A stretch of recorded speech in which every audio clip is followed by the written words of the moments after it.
Trump told West Point graduates at today's commencement ceremony that the era of critical race theory in the military and transgender soldiers is over. Christian Benavides has that story. President Trump told West Point cadets at their commencement ceremony on Saturday that they are entering a golden age of a military he has worked to rebuild. This is a time of incredible change, and we do not need an officer corps of careerists and yes men and people that want to keep it going the way it's been, because it changes rapidly, especially what you're doing. The president also told cadets that he has worked to get rid of so-called woke military generals and eliminate diversity programs. ሰላም ጤና ይስጥልኝ ውድ ተመልካቾቻችን የምትከታተሉ ዲያስፖራ ሚዲያ ኔትወርክ ነው። ትራምፕ የአሜሪካ ወታደሮች ምርቃት ላይ ዌስት ፖይንት ተገኝተው ነበር። በኒውዮርክ ሃድሰን ሪቨር የሚገኘው ዌስት ፖይንት ከ17ኛው ክፍለ ዘመን ጀምሮ ያለ ወታደራዊ ቦታ ነው። ዌስት ፖይንት ላይ የተመረቁ ወታደሮች ጋር ተገኝተው እንኳን ደስ አላችሁ ያሉት ትራምፕ በዛ ቦታ ላይ ከፍተኛ የወታደራዊ ወይም የአሜሪካ መከላከያ አሰራር ለውጥን በድጋሚ ከዚህ በፊት የተናገሩትን አጽንተው ተናግረዋል። ሌላም ተጨማሪ መረጃ ለከታሪፍ ጋር ተያይዞ የተናገሩት ትራምፕ በፕሬዝዳንትነታቸው በርካታ ለውጦች በዚህ 3 ወር ውስጥ አከናውነዋል። ከስደተኛው ከንግዱ ከጾታ ቅየራውና ተመሳሳይ ጾታ ጋብቻ እነዚህን የመሳሰሉ ነገሮች ላይ ከፍተኛ የሚባሉ እርምጃ መውሰዳቸው ይታወቃል። ዌስት ፖይንት ላይ ያደረጉት ንግግር የጾታ ቅየራው የአሜሪካ መከላከያ ጾታ ለሚቀይሩ ወታደሮች ከፍተኛ ቦታ የሚሰጥ ሕክምናቸውንም ጾታ መቀየራቸውንም በኢንሹራንስ ሽፋን የሚያገኝ የነበረ ሲሆን እነዚህ ሁሉ ተቀይረዋል። ከዚህ በኋላ የሚያጎበድዱ ወይም ለእንደነዚህ ላሉ ቦታዎች የሚሰጡና መንገድ የሚከፍቱ ጀነራሎች ቦታ አይኖራቸውም። እንደናንተ ያሉ ሴትና ወንዶች ጀግኖች ላይ የነሱን አስተሳሰብ መተው አይጭኑም ብለዋል። በስፋት እንመለከተዋለን። ካሳሁን ይልማነኝ ማስተናግዳችሁ አብራችሁን ትቆዩ ዘንድ በትህትና ጠይቃለሁ። ወደ ትራምፕ ንግግር There will be no more critical race theory or transgender for everybody forced onto our brave men and women in uniform or on anybody else for that matter in this country. The president's address comes on the heels of more economic turbulence on Wall Street. በ5 ዓመት የግንባታ ጉዞ በቦሌ ቡልቡላ የመኖሪያ አፓርትመንትና የንግድ ሱቆችን የያዙ 4 ሳይቶችን ጥንቅቅ አድርጎ ያስረከበው ጀምቦ ሪል ስቴት አሁንም በዲፕሎማቶች መንደር ለመኖሪያ ተመራጭ በሆነው ሳር ቤት በአይነቱ ለየት ያለና በግንባታ ላይ የሚገኝ ግራንድ ሞል እየሸጥን እንገኛለን። የንግድ ሱቆችን ከ350,000 ቅድመ ክፍያ ጀምሮ እንዲሁም ከባለ 1 እስከ ባለ 3 መኝታ የመኖሪያ አፓርትመንቶችን ያለምንም የዋጋ ግሽበት በ10% ቅድመ ክፍያ ብቻ ከታላቅ የ15% ቅናሽ ጋር እንጠብቆታለን። ጀምቦ ሪል ስቴት በጊዜ ግቡ። Friday, the president said he would apply a steep tax to European exports. ወደ ኤክስፖርት ወደ ቀረጡ ከመሄዳችን በፊት የጾታው ጉዳይ ላይ ይነሳል። እንግዲህ ዎክ የሚባለው ዌክ ከሚለው ዌክ አፕ ንቁ የሚለው በተለይ በ1930ዎቹ እና 40ዎቹ የጥቁር አሜሪካውያን ትግል እንቅስቃሴ ጋር ተያይዞ ዎክ ዋና ቃል ነው። በማህበረሰቡ ዘንድ የሶሻል ጀስቲስን ማህበራዊ ፍትህን አጠቃላይ ፍትህን የሚጠይቅ እኩልነትን የሚጠይቅ እንቅስቃሴ ጋር የተያያዘ ነበር። አሁን ያንን ቃል የቀኝ ዘመን ፖለቲከኞች ወይም ብሔረተኞች ሪፐብሊካን ዎክ ይሏቸዋል። የዳይቨርሲቲ ኢኩዊቲ ኢንክሉሲቭ የሚባለውን ስብጥር በቆዳ ቀለም ለሌሎች ለማይኖሪቲ አነስተኛ ቁጥር ላላቸው ዘሮች እድል የሚሰጥ አሰራር ተጀምሮ ነበር። እንግዲህ በአሜሪካ ሀገር በተለይ በዴሞክራቶች ከዚህ በኋላ ያበቃል እንደዚህ ያለ ነገሮች ከየኢንስቲትዩሽኑ ከመንግስታዊ ተቋማት በሙሉ ጠራርገው እያወጡት ነው። ሃርቫርድም ይሄንን እንዲያነሳ ነው ዩኒቨርሲቲው ላይ ሰሞኑን ከፍተኛ እርምጃ በመንግስት የተወሰደበት። በተለያዩ ቦታዎች አንድ ሰው ጥቁር ስለሆነ የተለየ እድል ሊያገኝ አይገባም። ወይም ላቲኖ ስለሆነ ወይም ኤዥያን ስለሆነ ሊያገኝ አይገባም። ሁሉም እኩል ተወዳድሮ ማግኘት ነው። ይሄ ሬሲዝም ነው፣ ዘረኝነት ነው የነ ትራምፕ አቋም። ይሄ ከዚህ በኋላ ይቆማል። በአሜሪካ ሚሊተሪ ውስጥ ይጸዳል። እንደናንተ ያሉ ጀግኖች ላይ ደግሞ ጾታ ቅየራ ምናምን እያሉ የሚያመጡትን ነገር አብቅቷል ነው ያሉት። ንግግራቸውን በድጋሚ መስማት ያስፈልጋል። ምክንያቱም ይሄ ትልቅ ለውጥ ነው በአሜሪካ ሚሊተሪ ውስጥ። ይህንን ደግሞ ደጋግሞ ማንሳት ይፈልጋሉ። የተመረጡበት አንዱ ምክንያትም ይሄ ነው። ሜክ አሜሪካ ግሬት አጌን የሚለው ማጋን ኮፍያ ሁሉ አድርገው ነው በምረቃ ስነ ስርዓቱ ላይ ሚሊተሪ ካዴቶች ሲመረቁ ንግግር ያደረጉት ትራምፕ። The president also told cadets that he has worked to get rid of so-called woke military generals and eliminate diversity programs. There will be no more critical race theory or transgender for everybody forced onto our brave men and women in uniform or on anybody else for that matter in this country.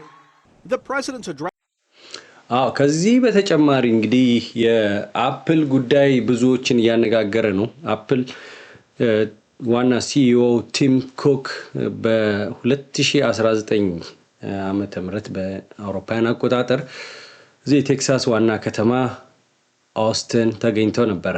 በወቅቱ ፍሌክስትሮኒክስ የሚባል ኩባንያን ጎብኝተዋል። እዛ ኩባንያ ውስጥ የአፕል ከፍተኛ ፈጣን የሚባሉ ኮምፒውተሮች፣ ማሽኖች የሚሰሩበት የሚገጣጠሙበት ቦታ ነው። በዛ ወቅት ቲም ኩክ ከኩፐርቲኖ ከሚገኘው ከካሊፎርኒያ ከሚገኘው ሄድኳርተር ዋና መስሪያ ቤት ሁለተኛ ደግሞ ኦስትን ውስጥ እንደሚገነቡ ቃል ገብተው ነበረ። የአፕል ፋብሪካዎች ወደ አሜሪካ እንደሚገቡ በወቅቱ ትራምፕ በጣም ምርጥ ቢዝነስማን፣ በጣም ምርጥ ሰው ቲም ኩክ አሜሪካ ከዚህ በኋላ የምታድግበት ነው፣ ትልቅ ውሳኔ ነው ብለው ነበረ። ፋብሪካውን ከባለቤታቸው ጋር ሁሉ መጥተው ጎብኝተው ነበረ በወቅቱ ያንን አሴምብሊ መስሪያ ማለት ነው። አሁን ትራምፕ በሁለተኛ ሹመታቸው ከመጡ በኋላ ዋና አሜሪካ ውስጥ መጣችሁ አምርቱ ወይም የቀረጥ የሚጫነውን ነገር እሱን ትወጡታላችሁ ብለዋል። መኪና የሚሰሩ ፋብሪካዎች በአጠቃላይ አሁን ካናዳ፣ ሜክሲኮ ሆነው እየተሰሩ አሜሪካ ውስጥ ከፍተኛ ሽያጭ ያገኛሉ። ሌላ ቦታ ተሰርተው መጥተው እዚህ ከፍተኛ ሽያጭ ያገኛሉ። አሁን ግን እዚህ መጣችሁ ሽጡ፣ ቀረጥ የሚጫነውን ካልፈለጋችሁ። በዚህ መሃል አፕል $1.2 ቢሊዮን ከቻይና ለመሸሽ ህንድ ላይ ፋብሪካ ገንብቷል። የሥራ ቅጥር ጀምሯል። ከፍተኛ ታሪፍ ቻይና ላይ ስለተጫነ በህንድ በኩል ቶሎ ምርቶቹን ለማምጣት አፕል ወደዛ ቶሎ ፋብሪካውን ጨራርሶ ስራ ሊጀምር ነው። ይሄ ደግሞ ትራምፕን አላስደሰተም። ትራምፕ በ2019 ሲጎበኙ ያለውን ቪዲዮ ላሳያችሁ። በወቅቱ የተናገሩትም እዚሁ ላይ አለ።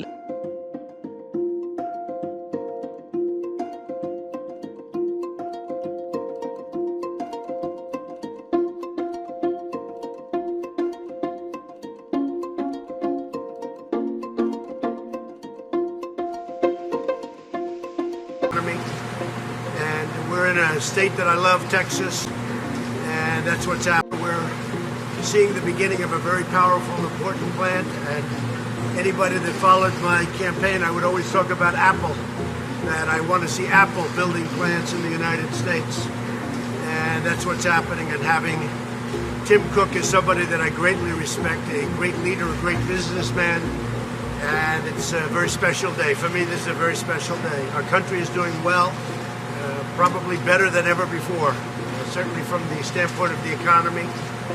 And we're in a state that I love, Texas, and Tim has a couple of things to say, not only about this incredible product that is made right here, very, very unique product, but also about their expansion from this point forward. We've already got it up to here, but from this point forward. And the nice part here is not have to worry about tariffs. Because when you build in the United States, you don't have to worry about tariffs. It sort of helps people make a decision to come in. But he's a very special person as far as this country is concerned because of the great job potential and the great job that he's done. Apple is the first $1 trillion company, and that was about a year ago. Now it's about $1.3 trillion, I think you said. But Apple is doing fantastically well. So we're honored that you're doing what you're doing. We're honored to be here with you at this special occasion, and we'll be back. We'll be back. Thank you. Thank you. I'd like to thank everybody for coming and joining us, and I particularly like to thank President Trump. ይሄ እንግዲህ ኢኮኖሚያችን ከምንም ጊዜ በላይ የተሻሻለበት ጊዜ ነው። ይሄን ሁሉ $1 ትሪሊየን አፕል ኢንቨስት ሊያደርግ ነው። ቲም ኩክን በጣም ማከብረው ሰው ጥሩ ቢዝነስማን ነው ብለው ነበር። አሁን ግን የሁለቱ ፍቅር እያለቀ ይመስላል። $1.2 ቢሊዮን ህንድ ላይ ስዊች ማድረጉ እዚህ ከመምጣት ይልቅ ትራምፕን አበሳጭቷቸዋል።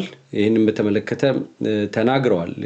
የቻይና ታሪፍ ከ145% ወደ 27 አካባቢ ወርዷል። 30% አካባቢ ነው። ህንድ 27% ነው።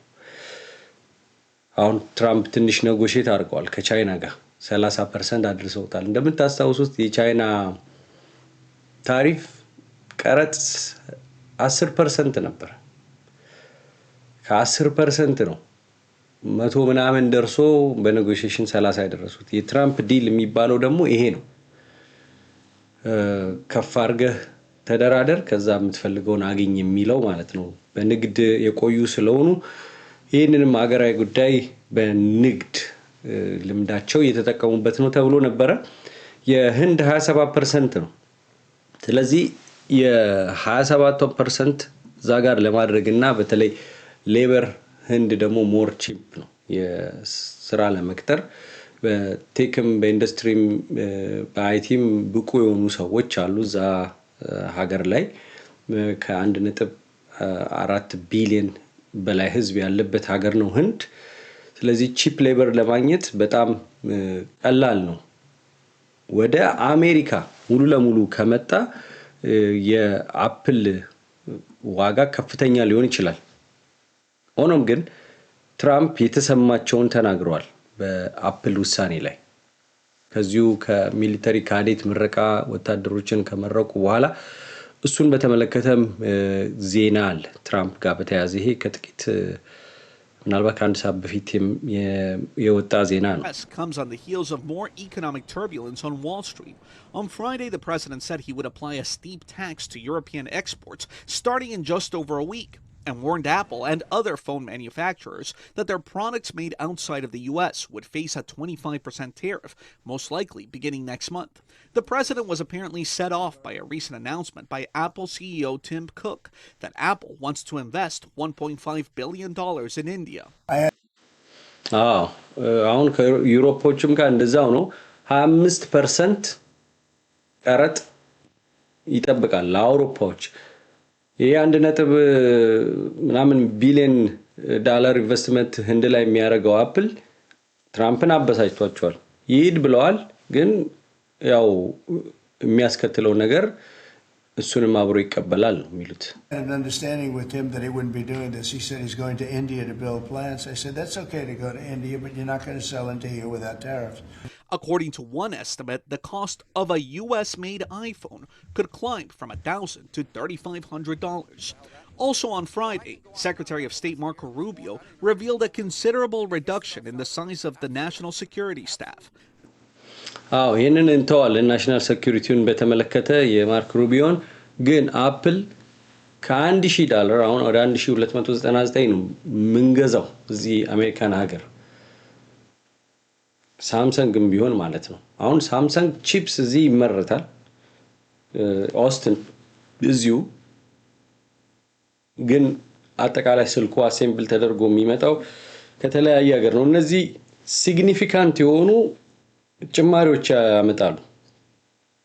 አፕል ከ1000 ከ3000 እስከ 3500 የሚደርስ ዋጋ ይኖረዋል ማለት ነው። ኔክስት አይፎን 16 ነው አይደል ያለ ነው። አሁን አይፎን 17 መስከረም ላይ ምናልባት ስሙንም ሊቀይሩት ይችላሉ። 16 በኋላ 17 18 ላይሉ ይችላሉ። ግን የሚቀጥለው አዲስ ሞዴል የሚሆነው ዋጋው ከ3000 እስከ $3,500 ይሆናል ማለት ነው። ለምን? በቀረጥ ምክንያት ለምን ያንን ኢንቨስትመንት እንድማረግ እንደፈለገ አላቅም ግን ታሪፉን ይከፍላታል አፕል ግን እዚህ ሀገር ከመጣው እንደውም ሌበር ለሰራተኛ የሚከፍለው ዋጋ ስለሚጨምር ወጪዎች ስለሚጨምሩ የአንድ አይፎን ዋጋ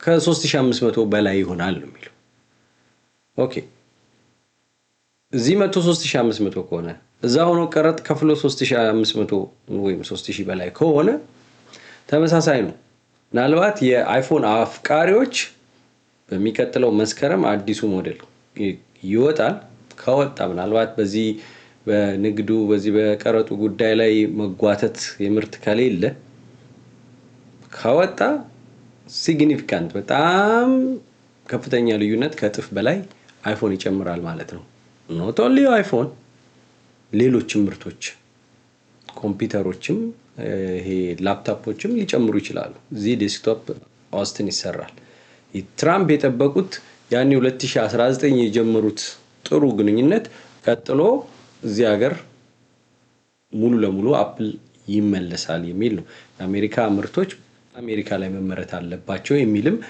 ጠንካራ የጸና አቋም አላቸው ትራምፕ ስለዚህ ተዘጋጁ አፕል 16 15 ያላችሁ ደግሞ በደንብ ተንከባክባችሁ ያዙ አፕዴት ያላረጋችሁ 11 ላይ 10 ላይ የቀራችሁ ካላችሁ ደግሞ ያኛው 3000 የሚገባ ከሆነ አሁን ያለውን አይፎን 16 እሱኑ ገዝቶ አፕዴት አድርጎ መጠበቅ ይሻላል ያው የሚመጣውን ኮንሲኩዌንሱን ፕሬዝዳንቱ ተናግረዋል ማለት ነው ስለዚህ የንግድ ሁኔታ የአፕል ሁኔታ የጾታ መቀየርና ተመሳሳይ ጾታ ጋብቻ ሁኔታዎች እነዚህ አጠቃላይ ትምህርት ቤት ውስጥ ትራምፕ እያጠፉ ነው ይሄ ነው ያስወደዳቸው ኢኮኖሚውስ ወዴት ይወስደናል የሚለው ነው ይሄ ሁሉ ተደርጎ ኢኮኖሚው ደግሞ ጥሩ ካልሆነ ብዙዎች ቀጣዩ ምርጫ ላይ ወይም ሚድ ተርም ምርጫ ላይ ምናልባት ብዙ ወንበሮችን ሊያጡና ኮንግረስና ሴኔቱን ምክር ቤቱን አብላጫውን ወንበር በዲሞክራቶች ሊነጠቁ ይችላሉ የሚል አስተያየታቸውን እየሰጡ ነው የበጀት ጉዳይ አለ ኑሮ አለ በርካታ ጥያቄዎች አሉ እነሱም ይታያሉ የስደተኛውም ጉዳይ ሳይረሳ ማለት ነው ካሳሁን ይልማ ነኝ ዝግጅቱን ያቀርብኩላችሁ ተመልካቾቻችን አብራችሁኝ ስለሆናችሁ እስካሁን ከልብ አመሰግናለሁ 5126774634 ላይ በጽሁፍና በኦዲዮ በድምጽ መልእክታችሁን አስቀምጡ እንደ ጉዳያችሁ ለመደወል እችላለሁ ካደመጥኩ በኋላ ሌላው ሰኞ ቀጠሮ አለን አይደል 11 AM ላይ ኢስተርን ታይም ሉል ዓለም ይኖራል ክሪፕቶ የተጨበረበሩ አሁንም የደወለልኝ ሰው አለ ወደ $129,000 ገንዘቡን ያጣ እሱም መቅረብ ከቻለ ሰየው ነው ደስ ይላል እንማማርበታለን ማንንም ሰው እንድንነቅፍ እንድንፈርድበት አይደለም እነዚህ ሰዎች ብዙ ሰው በውስጡ ቀብሮ የሚቀመጠው እዛው በወደቀበት ደቀዛፍ እንደሚባለው መዶሻችንን አንስተን መጥፎ ቃላት ክፉ ቃላት ሰው ይሰብራል ቃል እኮ የሰው ልብ ይሰብራል እንድንማማር ነው የሚናገሩ ዝም ቢሉስ የታገኙዋቸዋላችሁ ሲናገሩ እንዲህ ብታረግ እንዲህ ባታደርግ ኖሮ አሁን ደግሞ እንዲህ ብናረግ ብንረዳ እንደነዚህ መልካም ነገሮች እንድናደርግ እንድንማማር ነው ለመማር እንማማር ነው እርስ በርሳችን አባባል አለ አንዱ ሞት ለአንዱ ህይወት ነው ይባላል ያው የሰው ልጅ ሲሞት ነው አስክሬን ምንድነው ሬሳ ሳጥን የሚሸጠው ሰውዬ ገቢ የሚያገኘው የሚቆፍረውም እንደዛው